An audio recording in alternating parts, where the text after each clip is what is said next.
So how did giving landlords with mortgages a tax cut manage to lower rents across Aotearoa, New Zealand?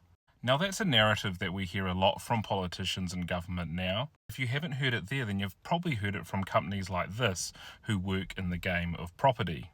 And I've got to be honest with you, I'm a landlord myself, so I might be a little bit biased to tell this story. But right from the outset, when this was costed in during election time, it was really controversial because people didn't believe that the government could afford to do it. And even after it was implemented, the cost of it blew out by nearly $1 billion.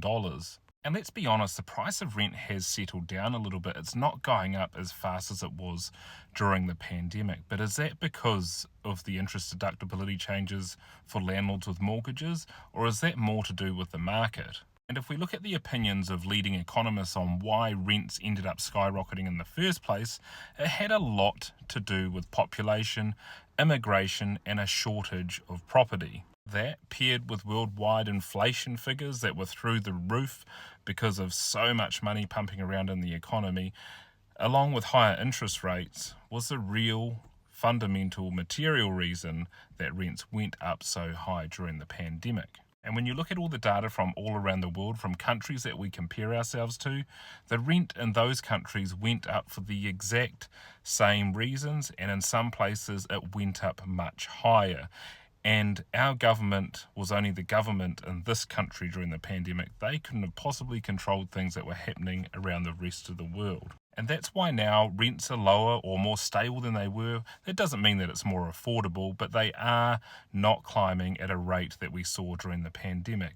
And that is the same in places around the world too. Their rents are moving in the same direction as ours, and it is nothing to do with interest deductibility. Which is proof that even without these tax changes for landlords, we probably will see rents moving in the exact same direction that they are now.